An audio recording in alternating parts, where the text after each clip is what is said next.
Have a quorum, Kevin?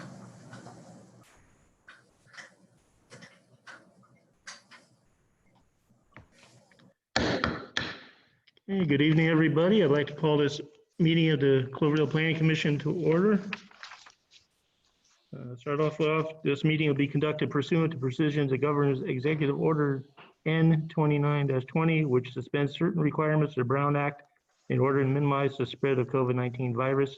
If you wish to participate in the meeting, please do the following. Zoom attendees, the webinar ID 896-9813-5164.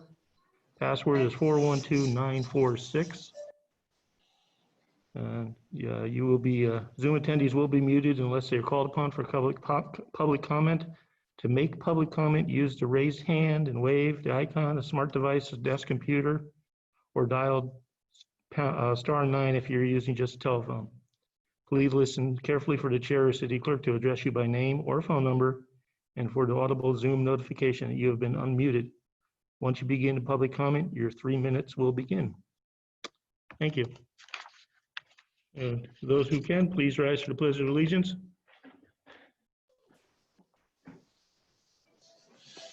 I pledge allegiance to the flag of the United States of America, to the republic for which it stands, one nation, under God, indivisible, with liberty and justice for all.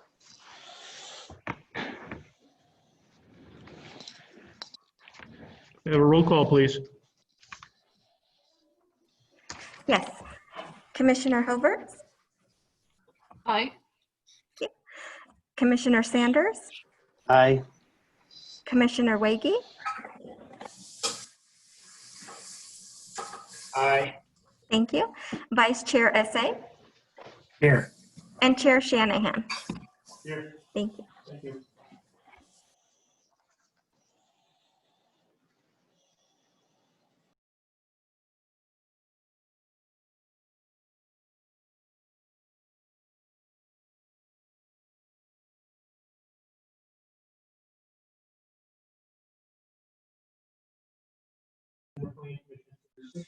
Which are not on the agenda. Planning Commission is prohibited under public meeting law from taking action on matters that are not on the agenda.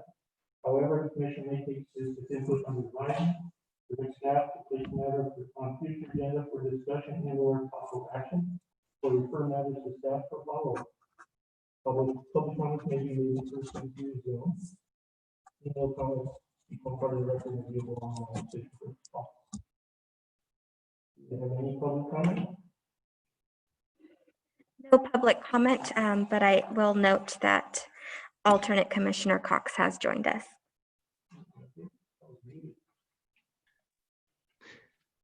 Okay. I don't know if you guys got that on the public comment, but we have none.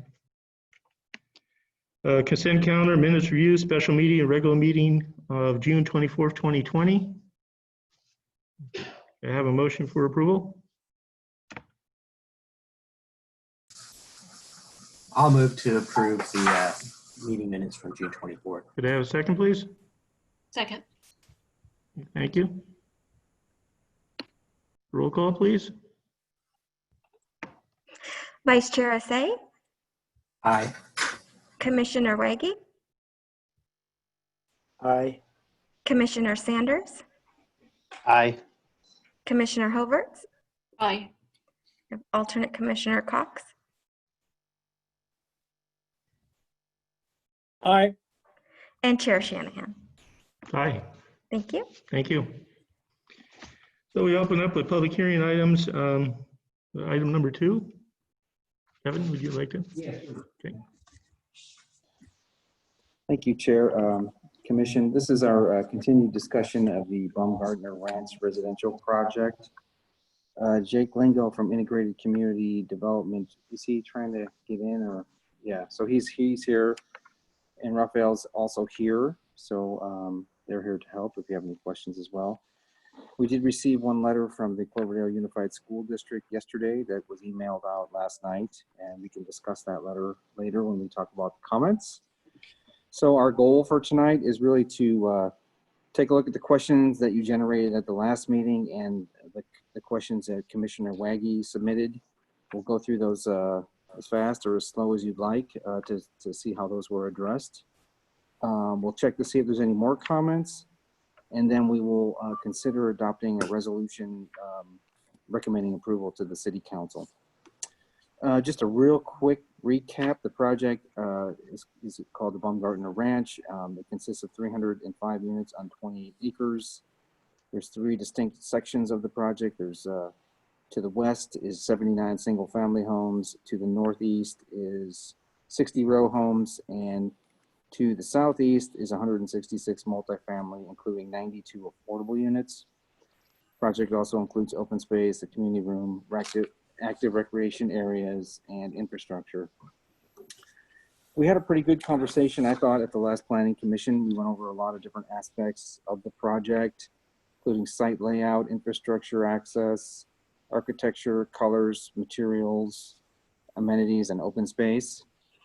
During the course of our discussion of those topics, we did generate some questions for the applicant who has responded, and those you can find the answers to those questions or the responses in attachment 10 of the staff report. I just want to talk a little bit.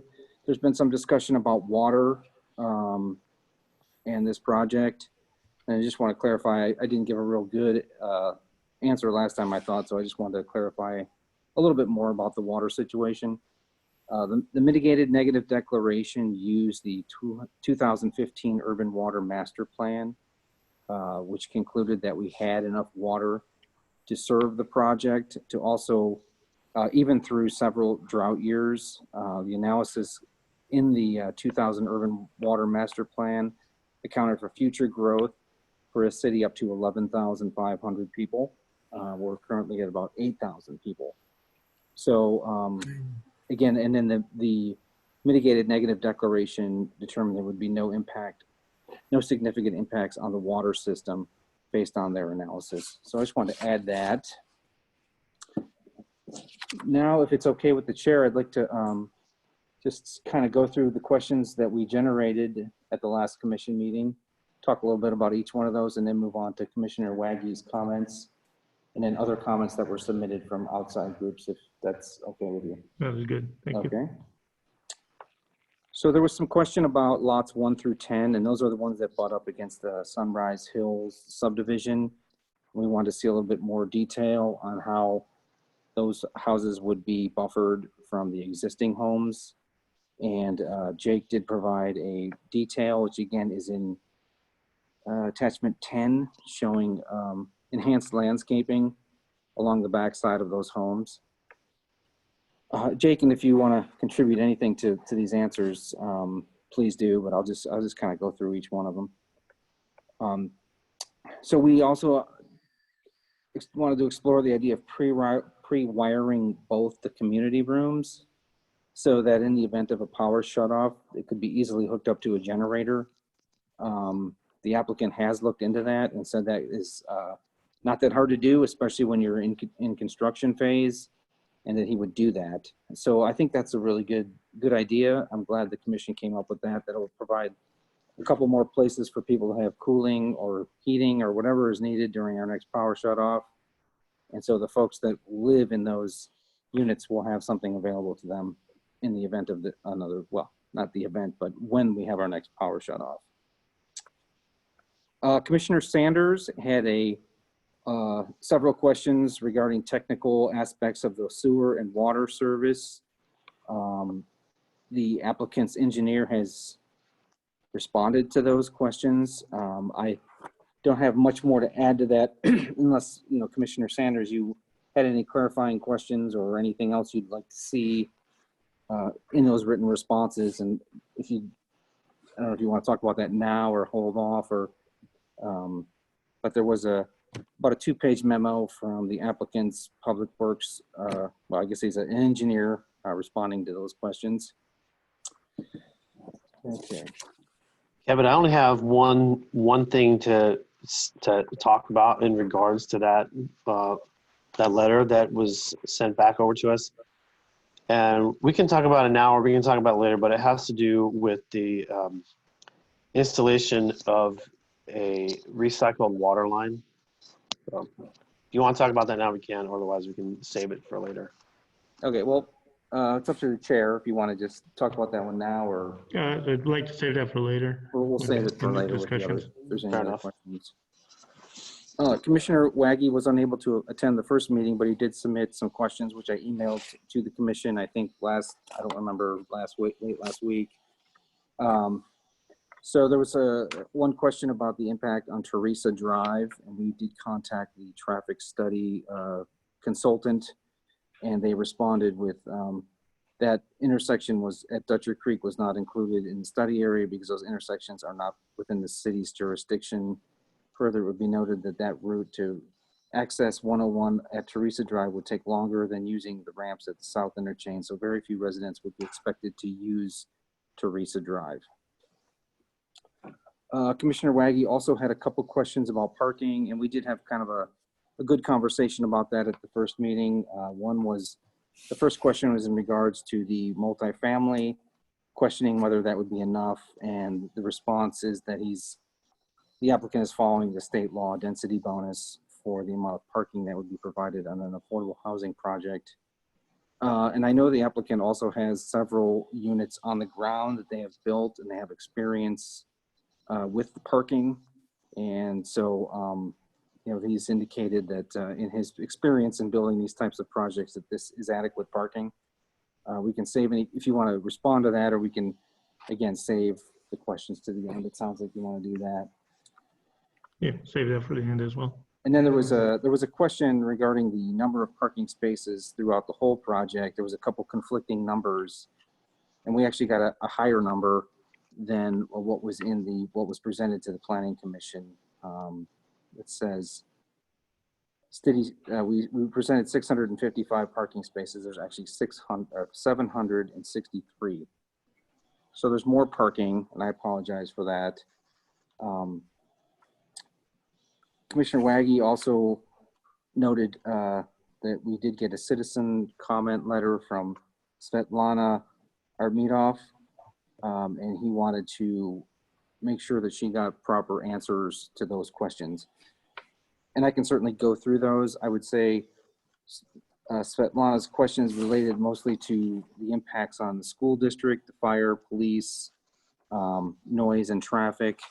Those are all topics that are covered in the mitigated negative declaration, which was done by our CEQA consultant. And there's a pretty good analysis of each one of those. Typically, we don't write written responses to residents submitting letters unless it's related directly to the CEQA document during the CEQA document review period. And that's why you saw, by law, we have to write written responses to anyone commenting on the CEQA document, whereas these questions from Svetlana came in after that time period in regards to this public hearing. So, I've been talking to her a little bit, and I think I've explained it to her. I'm happy to follow through with her and give her a little more detail. She seems satisfied with the answers I gave her, and I pointed her to the mitigated neg deck, which is obviously full of tons of analysis about the project. Okay. So that covers the Planning Commission and the one resident letter we got. We did receive a letter from the school board, which came in late last night. I hope everyone was able to read it and got a copy of it. There's a lot of big asks in this letter, in my opinion. They are asking for this Planning Commission to recommend to the City Council a new condition of approval, excuse me, requiring the developer construct a full-size soccer field, baseball field, full-size baseball Little League field, play structure for children, bathrooms, drinking fountains, concrete sidewalks, sufficient parking, grading for the site, roughly 20 acres owned by the school, a mechanism for the school to tie into the utilities, which I think is already there with what the developer is proposing. And then road work that is wide enough to accommodate school buses. So they've asked the Planning Commission to consider including those as conditions of approval. I have reached out to our attorney, and we're going to have to do some additional research on this. If the Planning Commission likes these ideas, I can certainly bring them along to the council and, you know, show that you were in support of those. Although I do think we're going to have some legal issues regarding conditioning that much onto this project. And that's just the initial take from our CEQA attorney.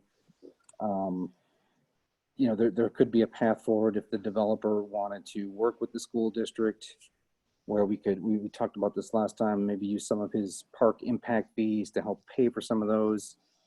And I don't want to speak for Jake, but he's always been very willing to do that and talk to the school. One of the issues is that there's wetlands on the school site, and none of the environmental review has been done for any of these projects. And so that could potentially really be a long time in doing those studies. So that's kind of the end of my presentation. We have, if you're comfortable and you want to move forward, we have a couple resolutions to the council. One would be recommending adoption of the mitigated negative declaration, and the other one would be recommending approval of the precise development plan for the Baumgartner Ranch, including a major design review, pre-annexation, general plan amendment, and tentative map. Oh, also, I just want to add that once the Planning Commission has completed their review and the project moves on to the council, the developer, Jake, will have to then go to LAFCO at the county and get the annexation approved. So that's kind of the end of my presentation. And we can go back through and see if there's any specific questions about the answers that were provided. However you want to handle it, Chair. I'll take this mask off. Okay. Does anybody have any questions on the report as given right now? I do. Okay, please. I didn't get, at least I can't find a copy of the school district's letter. And that was one of the concerns I had was. Commissioner Waggy, I'll email it to you now. Okay. Let me see if I can find it.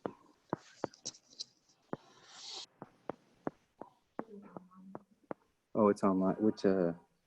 It's online, and also if I can find it real quick here, I'll just shoot it over so you can find it quicker. Let's see, when did that come in? Last night.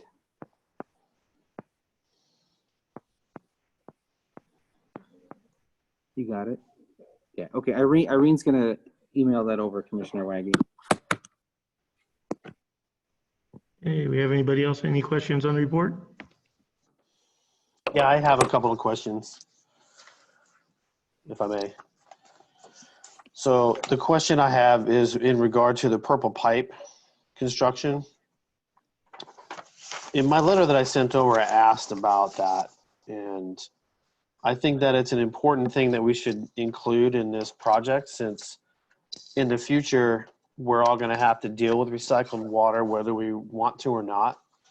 And if we put it in now, it's going to cost almost nothing.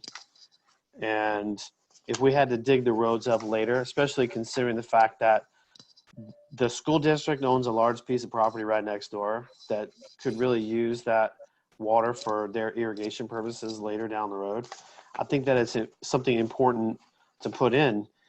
And in the response from the folks at Walsh Engineering, they're asking if we have an intention to install any advanced treatment at the wastewater plant and construct citywide purple pipe distribution system.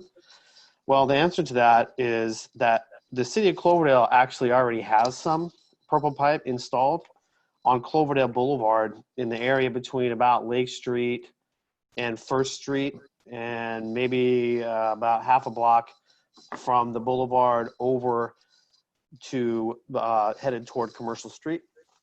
So that infrastructure is already existing.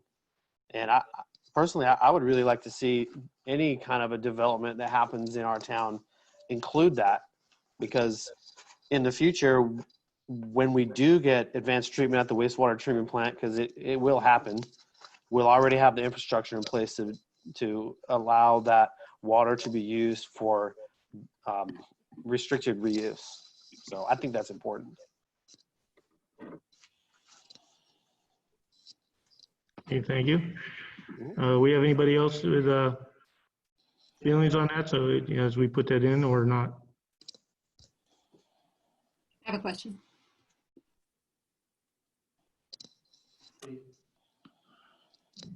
Go ahead. First of all, I want to thank Commissioner Sanders for the thorough review of the plans, which added value to this process. I'm certainly glad he's a part of the Cloverdale team. One of the questions I have, well, I have three of them.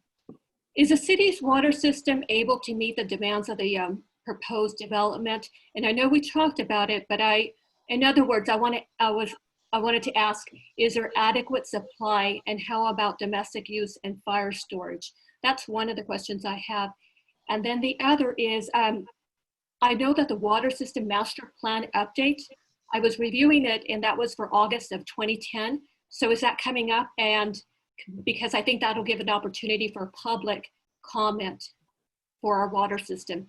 And the last thing I have is the developer is asking the city for certain concessions, incentives that are consistent and are allowed by the density bonus law. How do we ensure that those requirements are implemented regardless of the project's ownership?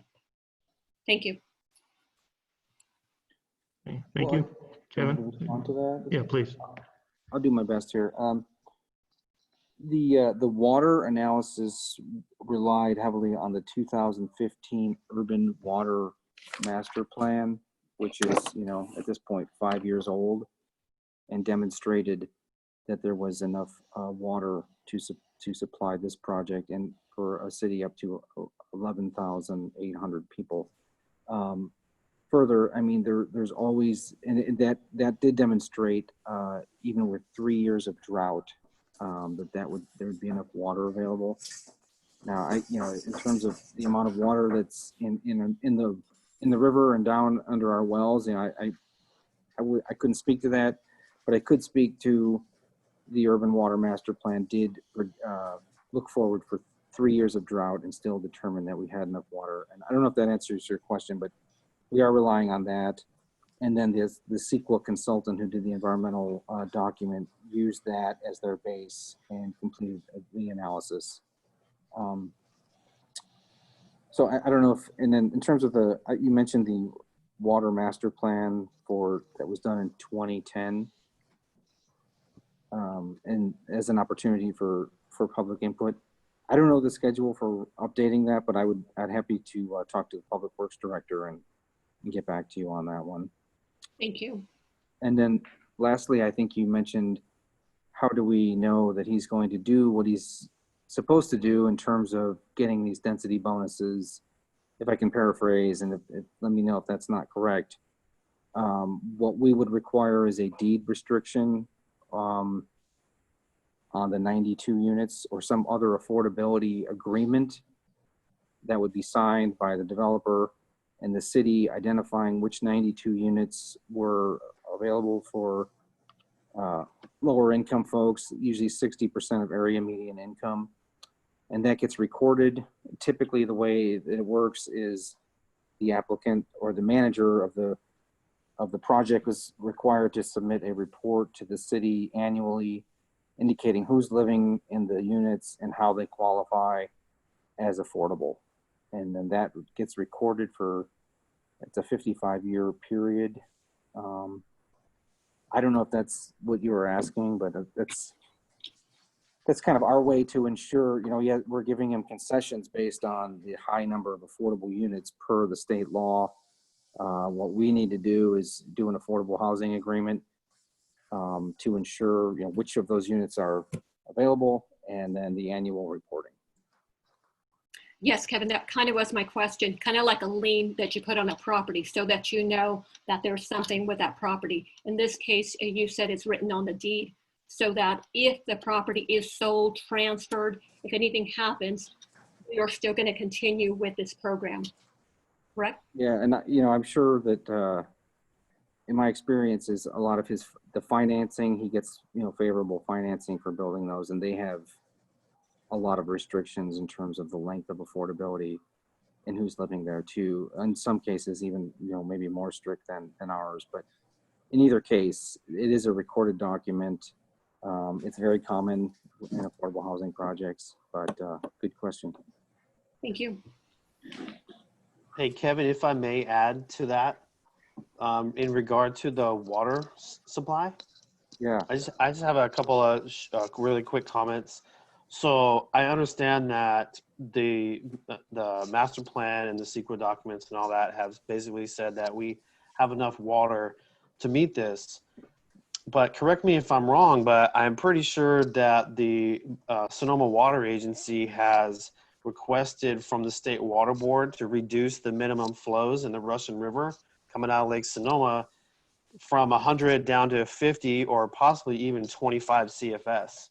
So if that happens, if and when they do reduce the river flows, that's going to significantly... When did they reduce the river flows? I'm sorry? When? Sorry. They said, okay, so what I said was they have requested from the State Water Board to be allowed to reduce the minimum outflow from Lake Mendocino into the Russian River, right? Down to 50 or possibly even 25 CFS. So if that happens, that's gonna significantly affect how much water we can pump out of the ground. So the city currently has 7 wells in a straight line well field. And the way that it works, for those of you who don't know, there is something called a cone of depression that exists in underground aquifers. And what that is essentially a lowering of the water table around the general area where the wells exist. So when you have more than one well running at the same time, which is the case right now in the summer, the overall water table in that aquifer is going to come down, and they actually do start sucking air. So if the water agency reduces the outflow from Lake Mendocino down to those levels, we could really be impacted. I'm not saying that we're going to run out of water, but I'm saying that it would be something to look at in the future and maybe bump up in our capital improvement plan for the addition of another well. That's just a comment I'd like to say. Yeah, if I could comment. Sure. We are discussing this in the Public Works Department now and with the council a little bit about potentially entering into the phase 1 drought, requesting a 15% reduction from our users, mostly because of what you just described. If the river goes down low, we're going to have a hard time meeting the peak demand. The strategy right now, as of just this afternoon when we discussed it, was we're going to try to get the large users in town to cut back and see if that'll do it. We're going to kind of wait and see on that. If that doesn't work, we will declare the stage 1, looking for the 15% reduction. I would comment, and I think I did already, is the urban master plan does account for 3 years of droughts. But I think those are all good points. I'm trying to, be comfortable that we do have enough water and making sure that, we did the analysis that ensures that there is enough water, so that won't be an issue with the project. I also would like to add that in terms of the number of units and the water use is going to be very low. You can see in the urban master water plan that, a multifamily household uses about half of what a single family does. And so the lots are smaller. So just generally speaking, I think the water use will be a lot lower due to smaller lots and the developer's commitment to using drought tolerant and just real sophisticated ways to drip and all the other methods to use as little water as possible. It's definitely a concern though, Commissioner Sanders, and that's why I looked into it more, and I'm getting a little more comfortable that we. Thank you. So do you know where we are in the CIP for the addition of another well? We are expecting a draft CIP any day. We've been waiting quite a while. There is another well site identified. I think it's across the river. I'm going kind of out of my area right now. You probably know more about it than I do. Yeah, I know what you're talking about. Yeah, down. Yeah, there is another well site. We've been talking to the consultant quite a bit about that, about the purchase of the property and how much a well would cost, and that's going to be included in the CIP, which should be before the Planning Commission, hopefully in the next few months. Okay, Because that's great news. just so you know, like the capital improvement plan does go to the Planning Commission for consistency with the general plan. Right. Okay. So, well, that should be hitting the streets sometime soon. You saying? I've In the been next promised it couple for months, maybe. so I'm hoping. I just had some correspondence with the consultant today, and they have everything they need. So I'm hoping it's this week or next week. Okay. All right. Thanks. I have a follow-up question on the water as well. Go ahead, please. First, a comment. I was told by my wife, who works for Sonoma Water, that they already released that as of July 1st. So that cutback of the release has already occurred. So it does play a point into the max capacity issue and concern that we need to be concerned about going forward. And that is the fact that you're saying we have 8,000 or plus current residents. 11.5 is the max capacity. And so we're looking to add 10% of that $3,000 variance, in this project by adding these homes with 305 units. So you're adding 10% of that capacity, at least with just units alone. So my concern is that when is the next assessment going to be taken? This last one was in 2015. What is the schedule of that? Kevin? I don't know the schedule. I would say that we have senior water rights, and I'm certainly not an expert in that. So we do have really ironclad water rights to the water there. The 11.5 was kind of based on the infrastructure we have in place. This project will be paying a significant amount into water impact fees, which will be used to go ahead with whatever CIP project is most urgent in terms of water. So it will be some much needed financial assistance into those funds to help us start to implement what's going to be in the CIP. And what opportunities can we do with the development like this to require that they use better, efficient, especially water efficient appliances and equipment in those units? Well, the building code right now is pretty strict, and so we can certainly he's going to meet that for sure. Just again, by the nature of the project, it will use less water. Jake, I don't know if you have anything more. I mean, he's got a good track record of doing very efficient projects. He had a lead project. I saw that. Sure, and I can speak to any of these items. If you want me to jump in on water now, that's no problem. I've been taking notes. I know commissioners all had good questions. If you want me to jump into water now, or if you want to wait for all the comments, I can respond to all of them. However you guys think is the most efficient and best use. Just let me know how you'd like to go. It's okay with you if you could jump into it now. Sure. On the water. Sure, absolutely. I think those are all good questions. I think in living in California and doing development throughout the state of California, drought is always something that is inevitable at certain points in time. As you recall, I think it was in 2014-ish. There was a lot of jurisdictions really hurting with water.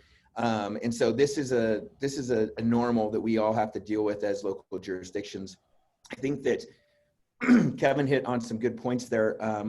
The first being that this is going to be under the new California UBC, which is extremely strict with regards to water standards. But on top of that, and this was also touched upon, is we really take pride in the company as being environmentally friendly and sensitive. Our development that is in Cloverdale, there is a LEED Platinum development. And the design of this development, we have those same design elements in mind as we're laying those out. And so specifically, we use the U.S. Environmental Protection Agency's WaterSense program. I think it was included in your write-up. I'll read a little bit, but it seeks to help consumers make smart water choices. They save money and maintain the highest environmental standards without compromising performance. The services that have earned the WaterSense label have been certified to be at least 20% more efficient without sacrificing performance. This includes the use of water-saving fixtures, low-flow shower heads, toilets, etc., while enjoying the same water-conscious landscape design. And what we'll be doing is doing California native plantings, also using a smart low-flow drip system. So if you look at the design, these are obviously the single-family lots are 2,500 square feet approximately, all with drought-tolerant landscaping and the smart low-flow drip systems and the irrigation, along with the row houses and the apartments. What we're trying to do is take advantage of the natural beauty around us and not create a system where we're just dumping tons of water into the landscaping. So that is definitely something that was in mind during the design of this development, being smart and being water conscious. On top of that, I do understand there's some uncertainty moving forward with water availability. And I wanted to go back to that, is that we will be paying a water capacity impact fee. Right now, it's approximately would be about $1.8 million that we would pay into increasing water capacity in the city. And so that is obviously to directly offset any impacts that we would have. And then also talking about those CPI projects that may be on the horizon, this will put some money in the coffers to help that get those CPI projects accomplished. So I think on all avenues, first starting with the M&D in the current situation, utilizing the 2015 Urban Water Management Plan, it showed that there was capacity and this was going to have a less than significant impact upon the water environment. 2, moving forward, we're going to be paying our impact fees. And 3, we've had an extremely water conscious design going into this. And so hopefully with all 3 of those, give you the comfort to move forward at this time. Thank you. We have any other water comments? Which one? I will. Okay, back to the purple pipe. Do we want to put that in as a condition, or is that something? If I could comment just 1 minute, we're fine with a condition being in there, installing purple pipe for future use. We've done that in other jurisdictions. I think the civil engineer answered a host of questions there and maybe didn't clarify that we were willing to do that. And so wanted to just make that acknowledgement. We have no problem if you want to put in a condition for future use. Okay, thank you. Thank you. That work for you, Eric? Yeah, that's great. Thanks. Okay, Kevin will put that in. Okay.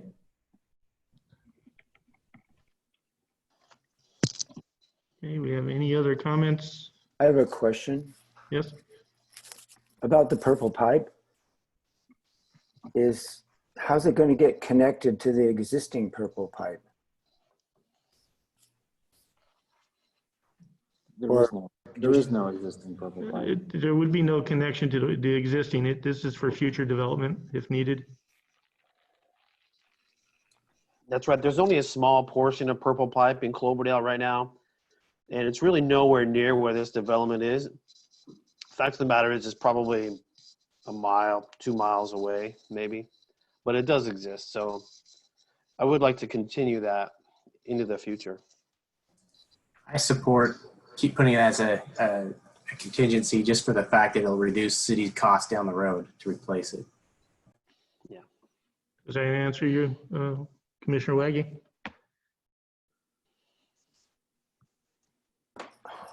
Well, I realize that the developer is willing to do it.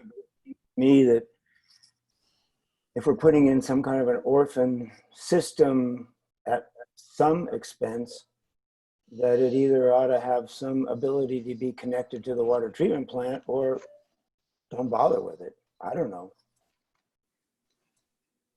Well, it would be coming from the wastewater treatment plant, but the existing facility there isn't ready for that. So it would have to be a major treatment plant upgrade at the wastewater plant to get filtered water that would be legal for them to give out, right? Restricted use of tertiary treated Title 22 water, which that treatment plant doesn't currently have. But within the next 10 to 20 years, it will have to. That's just coming down the pipeline from the water board. I think it's a good practice to install it now and plan for the future. Okay, thank you. So we have consensus on that? Yeah, so there's consensus on that, that we put that in as a condition? Yes. All five, good. Okay, thank you. Thumbs up. Thumbs up. Commissioner Sanders, you have anything else? Well, I mean, not as far as the purple pipe goes or any of the questions that I had. I mean, I don't really want to bring up the school board letter, but I mean, at some point we're going to have to, I think. Kevin, can you send the school board letter out one more time? I can't seem to find it either. Irene, do you mind? Okay, it's coming your way. I wouldn't expect the commission to suggest conditions of approval requiring this long list of things. We need to do a little more legal research to understand what level we can actually condition. You know, the school site is not it's not in town, which, you know, Baumgartner Ranch isn't either, but he's moving forward with an annexation and will be in town. You know, there's just a lot of questions whether, you know, how far we could go to require these things on a property that's, you know, not even in town. And, you know, there has to be some relationship between what his project impact is and what we're requiring him to do. And there's a legal term for that, proportionality. So what I was going to suggest is if the commission likes these ideas, you know, we can just bring these along to the city council where we're going to have more of a discussion. We only got this yesterday, so I was unable to get a full legal analysis. But I do think there's some issues there. Another way would be to ask Jake, you know, and I know he has been working with the school district to try to get something going.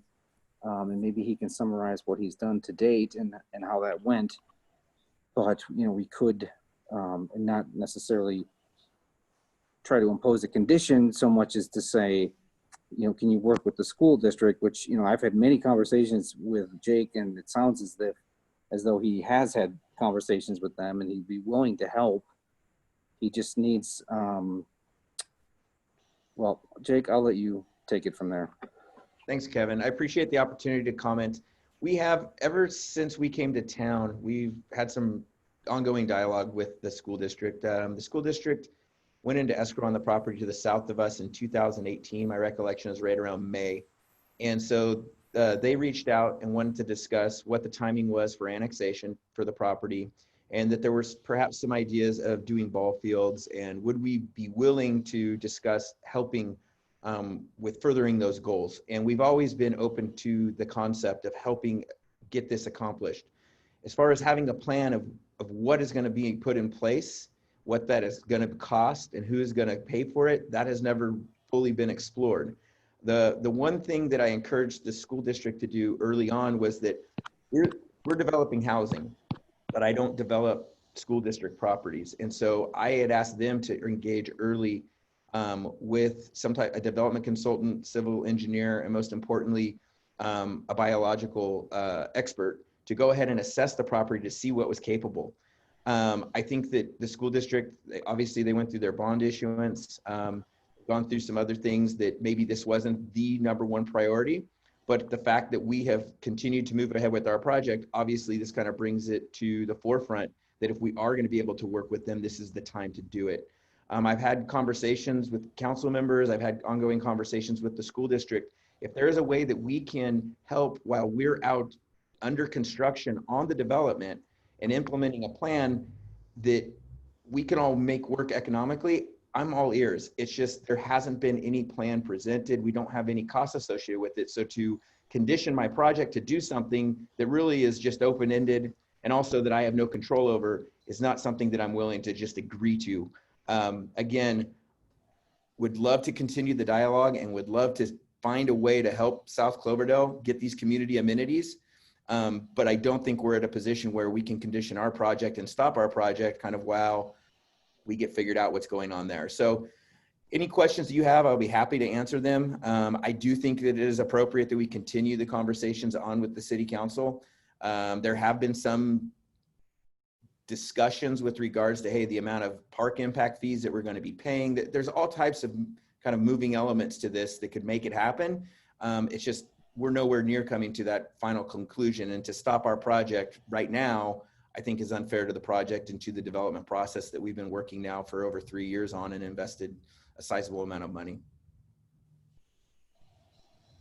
Okay, thank you. I think in reference to the letter that we should probably just put it in the packet when we send it on to city council, so they're aware of it. It is public record. But I don't think it is on our website too. It's Yeah. it's might be hard to find, but it's on there. You know, I don't think we should be hindering the project with it. I know when this thing started, you know, the conversations back when we first heard about this years ago, buffering zones, dog parks, working with school, that was all part of what we saw. So, you know, the school's been aware of this for years, and to hit us with a letter yesterday, I just don't think that was very fair of them. Any other comments on that? I do have another comment, if I may. I mean, I understand that the school board, it really hit us late in the game on this, but at the same time, they really are their direct neighbor to this project. And the school district and the kids that go to school there are a large part of this town. The parents of those kids that go to school there are a large part of this town. And so I think maybe it would be a good idea to find out what the legalities of this are, Kevin. Before we move forward, we should really find out, is this something that we can place conditions on, or isn't it? Because we don't really know. I will certainly have a fuller report for the council. I mean, the initial indication was, as I said, the rough proportionality of what the impacts of the project is on our system versus what we're going to try to have them pay. And that's how the development impact fees are established by studies that kind of break it down. Each house may contain, 2.67 people, and that impact will be felt on the parks, the school, all those things. That's how those fees are established. I believe the park fee on this, you're on the hook for, a couple of $1 million in the park fee, which is, that fee is calculated on the study based on what their impact is on the system. And so, long story short, I will have a thorough legal answer to this request as it moves through to the council. I have a comment and a question, Kevin, before we go past this topic. One, when I read through this, there are a certain amount of items that I'm a little confused whether or not the school board is asking that you put a full-size soccer field, you put a full-size baseball field, you put a full-size softball field or whatever on this property. Is that what they're intending, is that we use parcels from this property for those type of fields, which I think is conflicting with what another crisis we're under, which is housing. We're in a housing crisis, and we're worried about density, and we're giving density exemptions to the amount of homes we're trying to fit onto this property to help out with this housing crisis. So I don't see how those could fit there. But when I think about the things that can fit there, what I would like to ask you, Jake, is there opportunity, even without a CEQA, which I can't believe the board, school board wouldn't know that it's going to take months of a delay to do another CEQA for this, to add some of these items. So, but to go over what you could potentially do, aren't we intending to do a play structure for the children on that area? Aren't we intending a bathroom, drinking fountain, or at least a facility that's a common use facility that's on the same side as the school? I want to protect the privacy or the safety of the community. I don't want to expose it publicly as much, but we are doing hiking and running trail passes. But the parking again is an issue, and we talked about the new number that came out earlier, the 720, and in that number is a lot of the parking on the roadside. So my concern is on their question down below here, where we talk about road work is wide enough to accommodate school buses. If we were to ask the school, the district on what their bus route would be going through this new plan, and they're going to make that left-hand turn down that one road and there's parking there, do we have to obstruct parking? Do we need to reduce that parking in that area just so that the buses can make that corner? Is the road going to be wide enough? That would be some of my questions. And what is that route going to be? And then the other question, I thought that this plan was to tie, or at least to provide the stubs for the utilities for the school. I cannot imagine we're going to delay this project to try to set up a parcel of land that is not even city land right now. It's not even annexed. So I want to work for the school, but I don't want to delay a project just because the school's not ready. And we don't even have the land. We need to, the first step would be we need to annex that land. So my questions were, what do we have for the utility tie-ins? How can we set that up? Can we grade the land? I don't know if that's legally, if that's possible, Kevin, to grade the land that's not even annexed. And what about the parking and the road work for the school buses? And what about the tie-ins for drinking fountains or play structure for the children? Would you like me to respond to some of those? Or? I can respond. So the question with regards Commissioner to Sanders, I'm sorry, Jake, Commissioner Sanders is raising his hand there. Yeah, sorry, really fast. I just wanted to add into what Vice Commissioner was saying is that the school district is actually in this letter is offering the use of the school district lands for the construction of these fields. So they're not asking the developer or the city to develop those structures and those fields on the development property or even on city-owned property, but they're asking it to be constructed on school district property. On any school district property. Well, specifically the land from their adjoining parcel.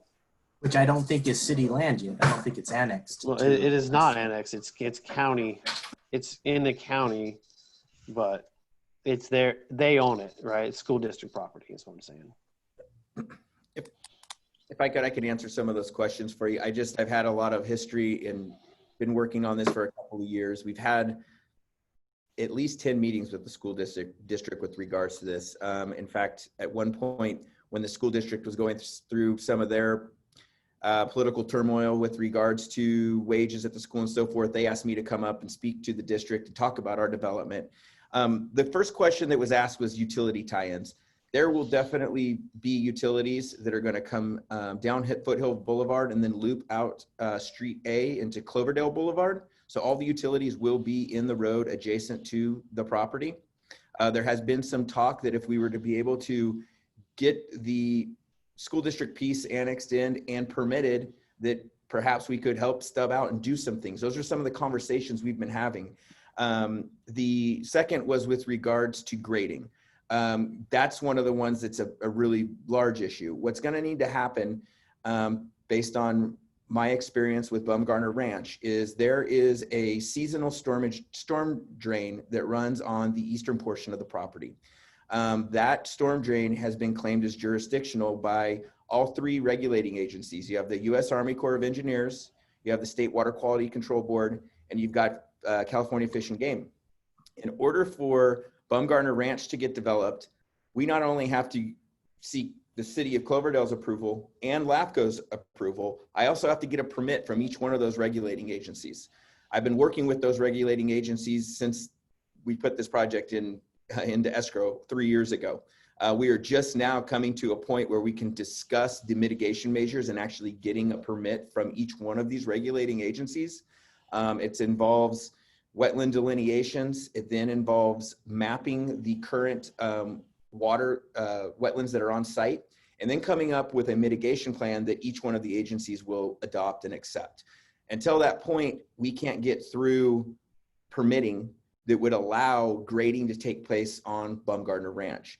Now, what I understand, and again, I am not an expert on school district properties, but what my understanding is, they are not under the code of the city as far as their zoning code. They are exempt from that, but they are under all of the state regulations, meaning that they will as well need to go through the CEQA process. They will also need to obtain these permits. And so from a timing perspective, what I have asked the school district is that if we are able to sit down and have some constructive conversations about ways in which we can help, we need to get this moved on a timeline so that we can do work while we're out doing construction. That has always been the offer, so to speak, from us, was we would love to help the community. I think that there's some creative ways to do it, but it's all got to work within the time frame of when we're under construction. You know, once we complete construction and our crews have to move on and we have to move equipment, at that point, it doesn't become a cost benefit for anybody. And so can this school district get to a place by the time we start construction? If you look at our timeline, I don't want to assume anything, but let's make an assumption that we can get to a place where the city approves this project in some fashion. We're obviously going through the public process. There's going to be change to it. But if we could get to an approval point and say, get the city council to approve this by the end of summer, we then have to go through the LAFCO process. That's about a 6-month process.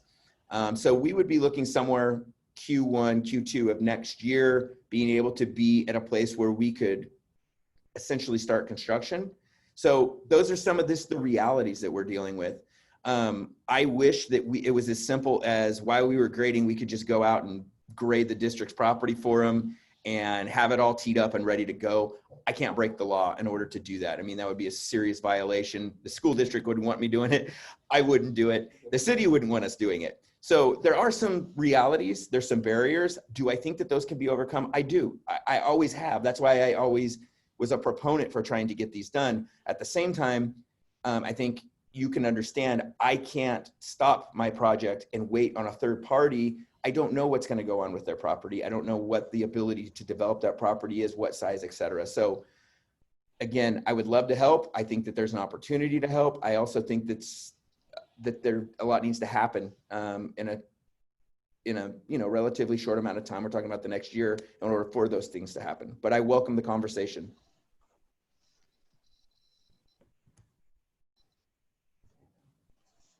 Thank you. Commissioner Essie, Sanders, anything else on that? No, I'm good, thanks. Okay, are we in agreement to forward the letter on to City Council with whatever we go with? Yes. Yes. Okay. Okay, moving off of water and the school letter, we have anything else that flagged in the? That is it. I have one other question. I know we brought this up in the last meeting. It's on mute. We were looking at potentials for adding EV parking into the parking plan. I don't know if you've had a chance to look at that, or if you have any intentions to address that, Jake. Or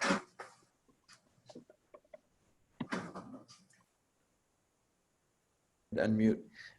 Yes, in fact, I believe California UBC is going to require us to do EV parking, and if we want to add that as a condition to make sure that it's going to happen. So yes, there will be EV parking. Sorry, I didn't specifically address that from the last meeting, but yes, we will make a commitment to provide EV parking. And what I will do is educate myself exactly on 2020 UBC, what that requirement is going to be. Okay, thank you. Okay, as I was saying, anything else coming up that we've just, we had a week to look at this.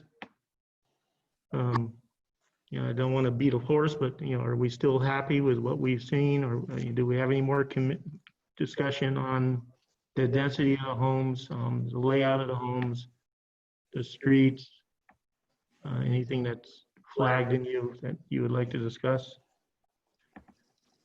And, yep. and the solar panels, the roof solar panels, did we talk about that? Yeah, Jake, would you like to? We talked. We had that flagged in our last meeting. Sure. Again, 2020 UBC is calling out that all new residential construction is going to have some form of solar on it. We, over the last 5 years have done as much solar about as anybody. When it comes down to us, a lot is financing structure. I would foresee there definitely being solar.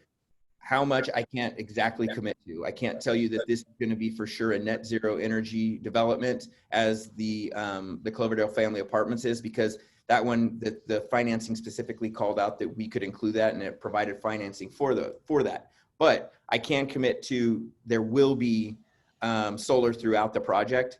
And again, I think that's going to be a reality of all developers going forward in California from this point forward. New residential construction is going to require solar or solar capability on the homes. And so, again, we will be providing solar. Exactly how much, I don't have an exact number at this time. Great, as long as you're putting something in, I would agree.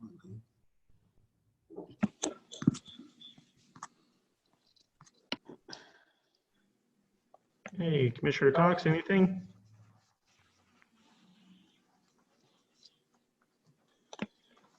Thank you, Chair. I agree. I'm adding to that solar issue, and why can't we have solar throughout the development? Jake, you said you're going to include some. What is some?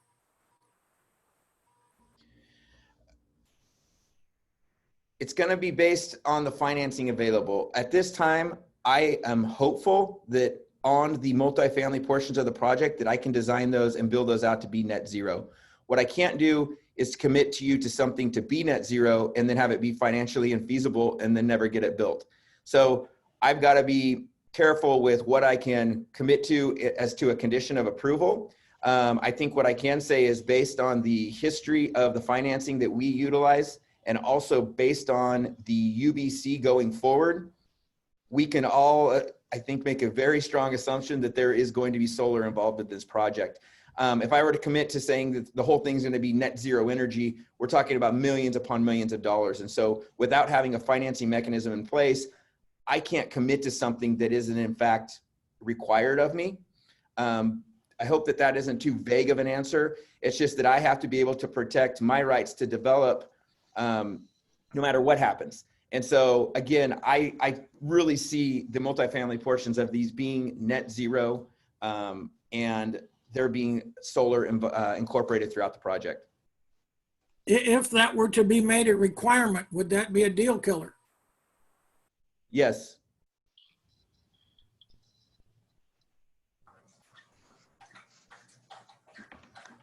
Okay, thank you, Bob. Anything else?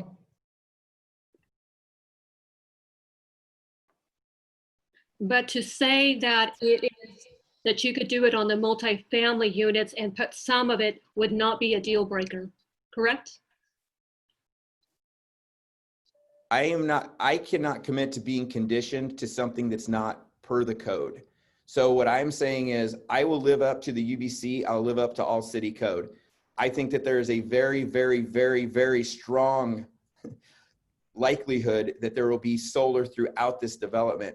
What I have to do though is protect my long-term financial interest. If I say, go ahead and condition me and make me do a certain amount of solar, if the financing structures change next year, 2021, 2022, and there's no financing available for that, if the rebates have changed and it makes the deal financially infeasible, I've just killed the entire deal.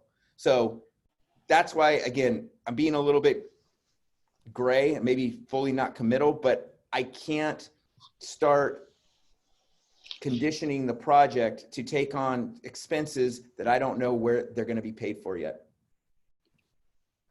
Would you be willing to do solar on the community center for the apartments? The common area spaces. Yeah. Or is that part of the building where it's kind of tricky? Can you just help me understand that? Here's the reality of where I'm coming from is we utilize affordable housing financing for the multifamily portions of it. Right now, there's a robust amount of financing available for solar. I don't know what happens year to year. COVID-19 is taking place. There's all kinds of things that are constantly in flux with the financial markets. And so do you want a little bit of solar? Like you're saying, oh, at least want to have it on the community building or something. I can commit to that. but it's just, I think there's going to be a lot more than that. I believe we're going to have a lot more solar throughout the project. It's just hard for me to make this committal that I'm going to be like we built Cloverdale Family Apartments. That's one of the greenest, most environmentally friendly apartment developments in the entire county. And we're extremely proud of it. And I want to do another one like that. But I've got to go out and find the financing. And what I first got to do is get an approval, and then I can go round up the financing. So if it would make you happy if I committed to do like the community building and the row houses with solar, if we pre-wire, those types of things I can commit to. It's just solar is, I don't know how much experience you've had with, I mean, it's a large expense. We're talking on single family homes, it can be $15,000 to $20,000 a unit. And so that's some of the questions even being wrangled with at the state level. Is there's been this statement made that they want to have all residential new construction by 2020 be solar, but they really haven't defined what that's going to be. And that's something that we're still working through. I think that's fair enough, and your commitment is appreciated. Thank you. Yeah, thank you. Commissioner Hasse? Yeah, just to tap in on the solar discussion, know that our portfolio here, and I speaking with my other hat on, is primarily, we receive a lot of our energy in this area from the geysers, but we have a lot of hydro, and we have so much solar that it's not something that we're really promoting right now as a community need. Storage is something that is a need. So I think that the code is really strict right now, currently, the new code, in requirements for residential and new build and what's going to be there for solar. But what I am concerned about with the solar part, and what you might want to think about in your plan, instead of thinking that it's a requirement for the multifamily to have solar, that's going to essentially reduce their energy bill, which would be helpful for them. But I think as a resiliency, as a community need, it's these common area buildings and seeing the ability of putting solar on those and having battery storage attached to those so that we can survive these type of PSPS or other events that are going to come down our way. I know that this is an odd year. This is the worst year in history, at least in my history. But I can't imagine that fire season's going away and that PSPSs are going away. I know that there's a lot more strict rules in what PG&E can do to shut off the power, but it's going to happen. And I'm hoping for the community, you're providing that immediate community, let alone the city, and having that opportunity to survive those type of events. But that's what I'm concerned about solar wise. If I could just add a little bit to that, I think we talked a little bit in the last meeting about our portfolio in that area and the fact that it continues to grow, and coming up with strategic measures to make sure that the residents are safe during power outages. And I think that's something as a community we're going to have to continue to evolve and figure out ways to tackle. I think it was a good suggestion last time to pre-wire the buildings to accept generators, and that's something we agreed to do. I think that we're going to have to continue to be creative as a community to help get through these periods of wildfire and high wind. And so that is something that we will continue from a operations and management standpoint, continue to try to better and make more robust, because at the end of the day, definitely want to have to protect the residents through these situations. But at the same time, people are going to come up with innovative ways to take care of this. And so from a market standpoint as well, we're going to have to make sure that the residents feel safe during these times. So that's something that I agree. We're going to have to continue as a community to come up with ways to get through these issues. And I recommend you look into state and local funding, because there's a lot of new programs that are coming out right now, specifically addressed to new development who can build resiliency centers. So look at it. And we're in a high risk zone, so you have a lot more chance of winning such a financial assistance to help put that in place. I appreciate that. Thank you. If I could add something. Yes, please. The California building code, which goes into effect January 1st, 2020, does require new construction of homes have solar photovoltaic system as an energy source. And I've talked to the building official about that. I don't know that people have really understand where the dust is settled on what size of a system or exactly how that's going to work, but they are going to be required to put something in terms of photovoltaic on the roofs for single family homes. I don't know exactly the amount, but you know, Jake is committed, and obviously he has to build to the building code. The building code requires it.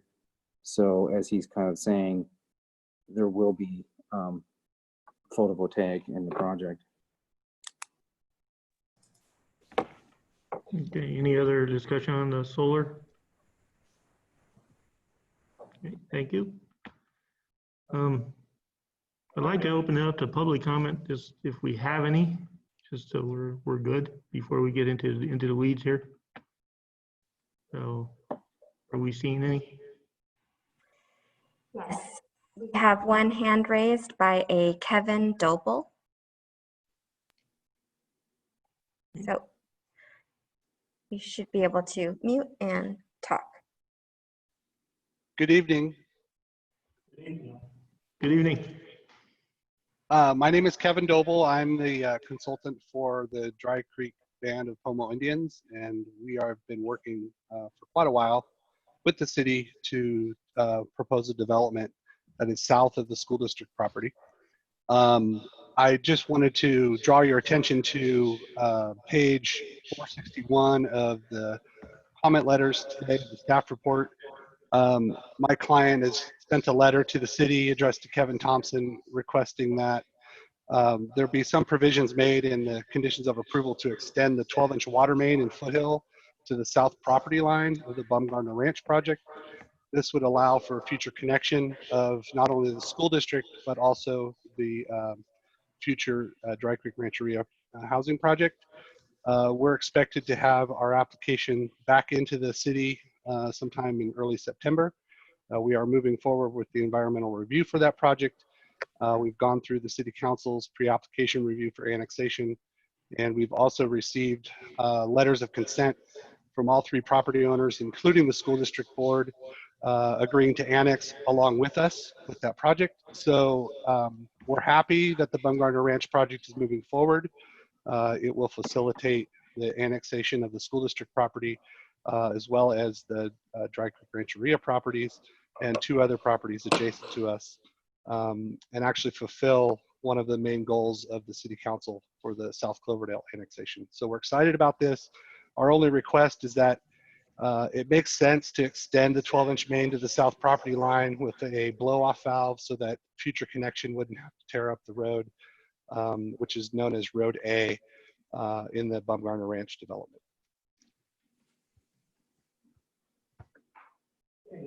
Thank you very much. Lost everybody.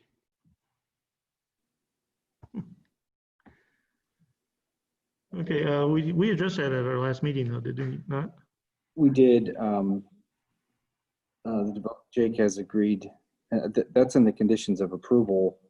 There was one additional request for a valve, I believe, at the end of where that line terminates at South Cloverdale Boulevard, if I'm getting this correct.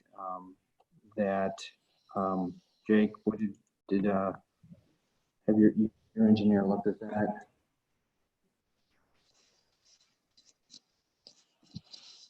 Give me 1 second, if you don't mind. I'll pull up the response to comments. I'm pretty sure that he included that and that it didn't see it being an issue, but if you could bear with me 1 second. The system's looped. I think there was a later request for a valve. I don't know if Mr. Doble is still there. If that's what. Yeah, Mr. Thompson, thank you very much. If I may, I just wanted to clarify. I believe that it's prudent to extend a section of the 12-inch main in Foothill to the south property line. That way, we wouldn't have to go in and tear up the road, the newly constructed road, which is known as Road A. So I think it's just a small branch. It's fairly short, but it could put it in a location near the south property line outside of the roadway, and I think that would be the most beneficial for all the properties to the south, as well as the Bumgarner Ranch project. So I think it's just a small spur off of the angle point in the looped line that runs out to the boulevard. I believe it runs down the center of Road A. So you're suggesting it stub out to the south property line? Yeah, it would just be a continuation of the line in Foothill to the south property line. So it would be like a little extension that's beyond the angle point in the line that goes down Road A. Yeah, I know what you're talking about. Thanks. Yeah. So to tee that off. Yeah, just to put a blow off valve there or something there that we can connect to without tearing up the road. And I think that would be beneficial. Yeah, of course, that's not an issue at all. I think the only thing I would say is that so long we have to keep it on our property so that we don't have to go and obtain easements or the rights on anybody else's. But if you're just saying to the southern portion or boundary line of the Baumgartner Ranch parcel, that's not a problem. Yeah, I believe, Jake, that would be in the right of way, so we could connect to it without having any issues. Great. If we were to do it there. Thank you very much.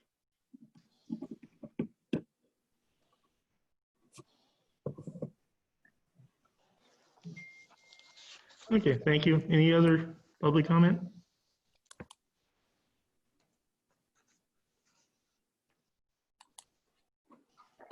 No other hands are raised, Chair. Okay, with that, bring it back to the commission. Um, um, Points of interest, do we have anything that's out there flagged that you guys really want to get into deep with Jake or Kevin? Nothing too deep, but there's obvious emphasis in having some kind of outdoor environment for youth. And I think making sure that we put an emphasis on the trail systems, both on the east and west side of the property, so that it's very attractive for the youth to be outdoors, I think is helpful. I can see that the district is very serious about wanting you to participate in their development. And I employ the staff, actually, Kevin and Rafael, to try to reach out to the district and see what they can do to kind of take the Rancheria's move on already getting under CEQA and already moving along those paths. Because I don't know if timeliness is going to fit into this project, but it sounds like Jake's team is willing to do what they can to help, but they need to do their part as well, which is provide some of that documentation so they can do an engineering plan and give you a plan of what you could do to maybe while you're still under this project. I think if you're taking this to the council, it's a tight window of when they'd have to get back with a plan for you to add this into that, or maybe a way to add that contingency in there. And that's what I would recommend for the council, is to think of a way to maybe ask Jake's participation after a plan is developed and approved through CEQA, and what that could be, to what extent could you assist them with, while it's still not affecting their timeliness of this project. But other than that, I think you have an impressive project. I've thought of that all along, and I'm glad it's taking care of one of our major concerns, which is housing.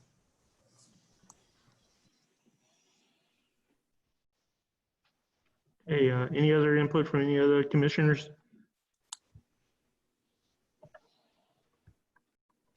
Okay. I'd like to make a motion. If we're Well, ready. we're not quite there yet. Okay. I just want to, we're here to plan. This is a neighborhood we're bringing in. Mm-hmm. So we got to think about what we're going for overall to the city. Do we have any concerns with how this is going to impact our police? How is this going to impact our fire? Is there anything in there condition-wise that you guys would like to throw in there? Now's the time. Because we're running in a year of COVID, where this thing's probably going to cost the city $900,000 or so, on a good estimate. Yeah, I know that the costs are. Police are very, very stretched right now, and now's our time to do things about that.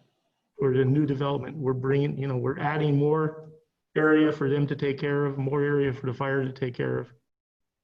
I just want to make sure you guys are all okay with what we're doing here. And anybody wants to have any discussions about that, now's the time. Chair, if I could offer something. We had a present, I can't remember if I mentioned this at the last meeting, but we've had a presentation at the council about these community facility districts that get set up and are geographically defined. Well, they can be, in this case, it would be geographically defined, but there would be a small assessment on the homes to help pay for the ongoing maintenance of the roads, the police, people like me and Irene, the whole thing. And there's a pretty good study in the back of the packet there that analyzed the fiscal impact of this project on the city. And really the conclusion was that it would be neutral, that what the project would bring in revenue versus what the city would need to pay is was a little bit more we would have to pay, but in the estimation of the author of that report, the project was neutral. But we've already discussed with Jake kind of briefly the idea of a community facilities district. And it would be, again, it would be, it's, you know, we have these L&Ls, landscape and lighting districts in town. This is kind of a modern version of that, where you don't have to bring it back every year and do a lot of paperwork and hearings. But he seemed open to that, and I think that's going to be a bigger conversation at the city council. And it's easy, it's much easier to establish those in the beginning, because once, you know, each one of those houses is occupied, then you have to have a vote, and it's just a lot more difficult. But if you do it at the beginning, it's easier. And in theory, you know, the assessment would be much lower because everything is brand new in terms of the maintenance. So just to add to the discussion of the impacts, the financial impacts on the city, that's part of what we've been discussing with Jake, and we plan to continue that conversation. Okay, thank you. So any other comments on layout, architecture, streets? Okay. Mr. Lingo, I think your project is impressive, just like Commissioner Assay mentioned, and we're proud to have it in Cloverdale. Thank you. I really appreciate that. I look forward to continuing to work in your community. Like I said at the initial meeting, we love our first phase development that we have there, and that's why we've made this financial investment into Cloverdale. And so, as Kevin Doble stated on the phone as well, seeing South Cloverdale grow, the fact that we can be a part of that is exciting. And so we look forward to working with you, and I appreciate all your comments and all your thoughtfulness in the project. So thank you. Okay, call for, we have 2 resolutions. First one is resolution 007-2020. That is on the pre-zoning and approval. Do I have anybody who would like to make that motion? Chair, the first one is the adoption of the initial study Sorry. and mitigated neg deck. So that's the environmental. Okay. We usually do those first. Yeah, sorry. No problem. My paper's out of order here. So that would be, is that 008-2020? What's, do you know the number on that one, Eileen? Let's see here. Hang on, I have to look at that. You can just read it as a resolution recommended. Okay, so have anybody who'd like to make that motion? Yeah, I would like to make that motion that the Planning Commission adopt a resolution recommending to the City Council adoption of an initial study of mitigated negative declaration to construct a Baumgartner Ranch project totaling 305 units and relating improvements on a 28.42 acre project site and related site at 28195 and 28193 Old Redwood Highway. Second, please. Second that. Okay, roll call, please. Commissioner Wacky, Aye. Commissioner Hoverts, Aye. Vice Chair Assay, Aye. Commissioner Sanders, Aye. and Chair Shanahan. Aye. And we have our second. The number on that one is 008-2020. And I'd say as amended with, we're going to add the purple pipe.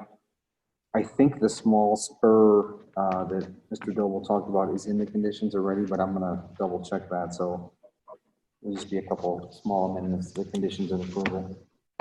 Okay, everybody hear that? I'd like to have a motion on 008-2020. Can they repeat the conditions again? I'm gonna, so the resolution will be amended to include that the applicant will install purple pipe and then the small spur that Mr. Noble talked about. And I think that's in there already, but I will double check. So those are the 2 amended conditions of approval, will be the spur of the water and sewer line going south on Fort Hill, and then the installation of purple pipe. And we have the EV charging stations, the solar panels, I'm sorry, can you repeat that? the EV charging stations. Hang on one second. The applicant has agreed to install the EV charging stations per the 2020 building code, which I know that it's, if you have a parking lot of a certain size, you need to install a certain number of EVs. And I'm sorry, I don't have the details on that. So as long as I'm it's happy to add a condition if you would like. He will be subject to the building code. It's in the building code, but it's we can call that out if you're more comfortable doing that. yes. Okay, so we'll the small spur to the south of the water and sewer, the purple pipe, and EV charging. And then on that community, I'm sorry, I'm having trouble hearing. and what Mr. Lingo said that he's comfortable with on the community building, just that one. We know that there's potentially it might have more solar panels, but just on that one, just to concentrate on the community building for solar panels. Okay. I don't know if Commissioner Say can clarify that.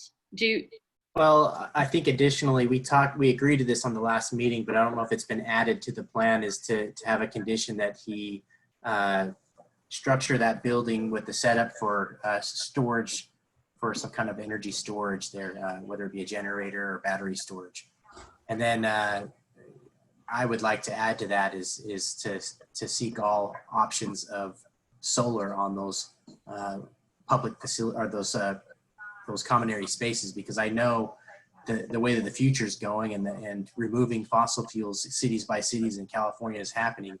The use of a generator might not be as efficient as it would be to connect solar plus the storage, but at least set that building up for that.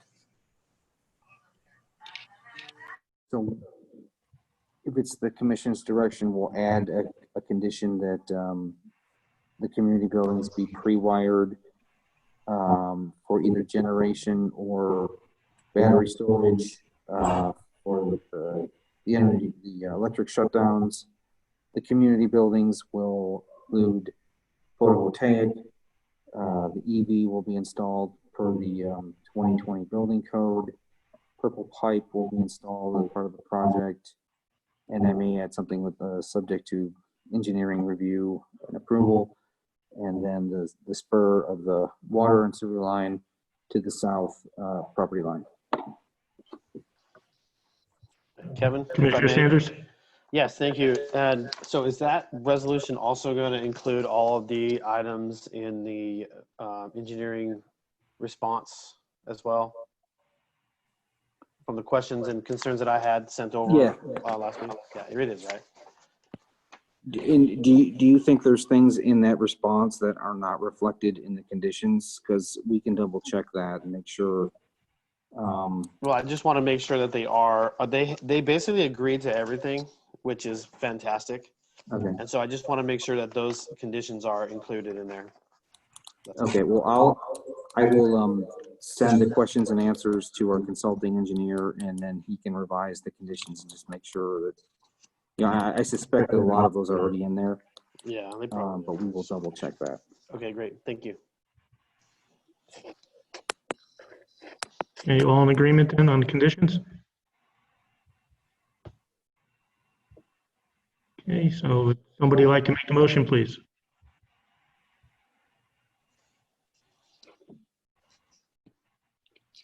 I can make the motion. Oh, go ahead. I move to ask or to adopt, ask the council to adopt a resolution recommending the approval of the city council of the precise development plan of Baumgartner Ranch property involving major design review, pre-zoning annexation, general plan amendment, and tentative map. It's the GPA Annex 030-2019, subject to the recommended conditions of the approval that we have just all discussed. And that's my motion. Could I have a second, please? I can, Okay, was that Commissioner Leahy or? oh, that's fine. He can go ahead.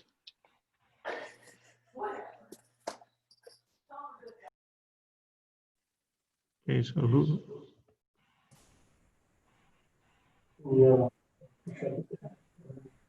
Am I muted or what? Yes, you were muted. So Commissioner Wade, are you seconding that? I second it. Yeah, it was Yes. Waggy. Okay, so we Yeah. have Commissioner Waggy as seconding. Okay, thank you. Can we have a vote, please? Commissioner Sanders, Aye, but I'd like to add that I strongly recommend that the city council consider all of the requests that the school board has put forth since they are a neighbor. We'll include that. Thank you.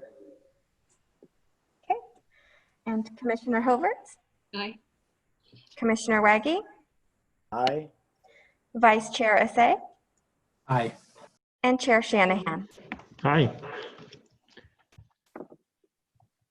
So Jake, you get to move on. Thank you. I really appreciate it. I appreciate you doing it during these difficult times. I know this setup's a little bit more difficult, but I appreciate all the thoughtfulness, the comments, and the time that you spent putting in your opinions on this project. So I look forward to moving forward and seeing you guys all up in Cloverdale real soon. Sounds good. Thank you. Thank you. Thank you. Okay, back to commission business. We have.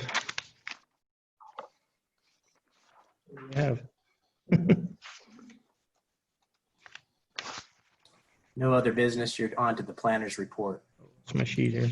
Oh, I know we have nothing next, and then we have planners report. I'm not gonna, yeah, I just have a quick update.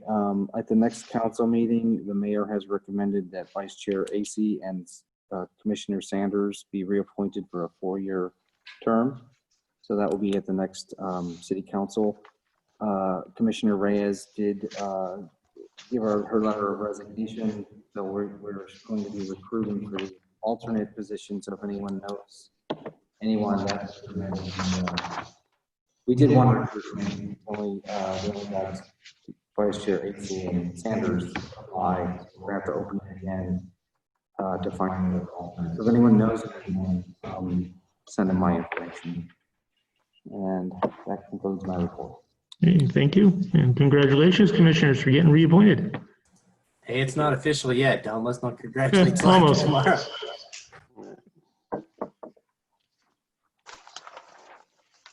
Okay.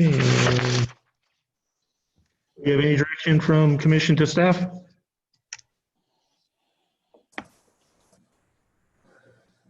Yeah, I think probably my biggest, I have one item. My biggest takeaway, Kevin and Raphael, is to see how we can connect the council, the school district, and getting through some of these hurdles of CEQA and whatnot that I know are going to take a lot of time to get this involved in their plans. It sounds like they're willing to assist the city, and they are doing a lot just on the property itself by extending all the utilities. They're doing a lot by improving the trail system and some of that for our area and beautifying it. They have a great structure, but if we can't take advantage of them helping us grade and do some other utility work and add maybe some structure to that school district area, it's a waste of our opportunity. But I know there's a lot of work to even get a plan in place and get it to them, so that they know exactly what land we can develop on. So hopefully we can see that urgency. We will. We'll forward it on. Hey, thank you. Any other input?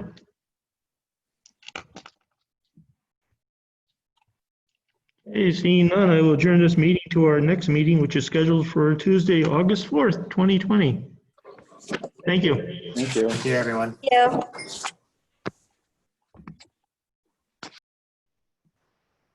Wow, dude.